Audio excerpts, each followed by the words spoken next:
Anong parte ng ating katawan ang napapalibutan ng buhok? Ito ay may 4 na letra at nagsisimula sa letrang P.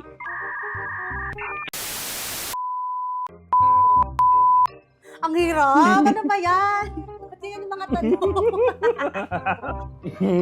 Oh. Hindi ako makasagot! Ay, pag ako alam niyo na po yung sagot dyan. Flowers or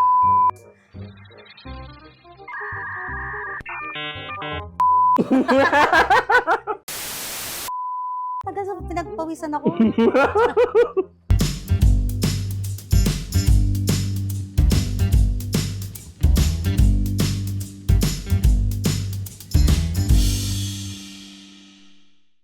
Magandang buhay! Let's spread joy this World Kindness Day. As part of its celebration, inimbitahan ko ang aking administrative officer to do some fast talk. Hi, Christian! Hello, Concy. Hello, everyone. Magandang buhay. And Concy, ready ka na ba? Ready na. Kapag ang hayop at tao ay namatay, ay inuuod. Ang uod ba pag namatay, inuuod din? Pwede. Ano ba yan? Ba't yan yung mga tanong? Ano po sa tingin niyo ang mabibili sa tindahan na hindi gawa ng tao? Ano? Itlog, Concy. Bakit? Gawa siya ng manok. Okay, Concy. Fire exit ba lumalabas ang fire pag may sunog? Pwede. Nakahagip ba yun ng fire? Parang hindi. Okay, proceed po Yata. tayo sa iba pang katanungan. Sinabi po bang coffee break, magkakape ka lang?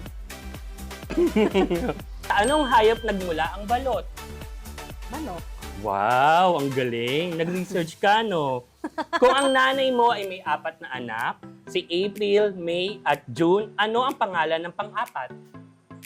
April, May, June, July. Concy, ang nanay mo po ang may 4 na anak. April, May, June. Ano po yung pangalan ng pang-4 na anak? Mag-guess, ano? Pati, Kati. Di ba po may 4 na anak po ang inyong nanay? So si Oh. April, May, June, at kayo po. Pati, Kati. Kainis. Okay. Inaanay ba ang bahay ng mga anay? Oo. Ang lason ba kapag na-expired na, may epekto pa rin ba ito? Lason pa din? Oo. Kung ang English ng mamaya ay later, ano naman ang kanina? Earlier. Ilang pa ang meron ka kapag may alaga kang isang pusa at isang ibon? Ilang pa ang meron? Dalawa. Oh, wow, ang Ako. galing mag-isip. Nakuha ko. Kung doktor ang nanay mo, kanino ka magpapagamot? Sa nanay ko. Kung doktor ang nanay mo, kanino ka magpapagamot? Sa doktor. Ayan. Next naman tayo. Konduktor pala yun. Opo, konduktor. Yeah. So, kung Sabado kahapon, ano bukas?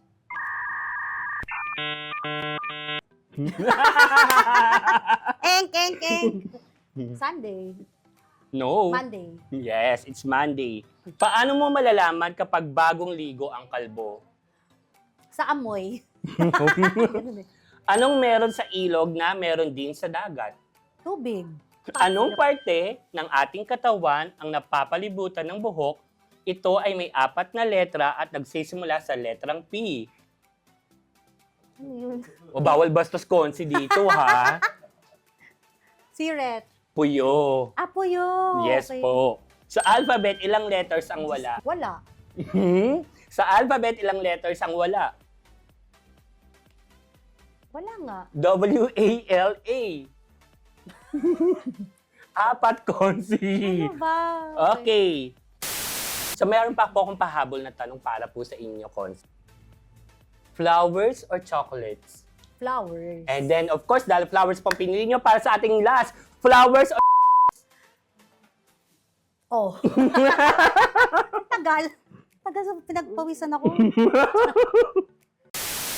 Maraming salamat po, Concy, at game na game po kayo na sagutin ang ating mga katanungan. Maraming salamat din dahil pinaunlakan mo ang imbitasyon na mag-appear sa aking vlog at pinasaya mo ang ating mga viewers. Ayan. So as we celebrate World Kindness Day, let's be kinder today and every day. Disclaimer lang po that this episode is just for fun, good vibes only. See you again all next time. Bye! Bye!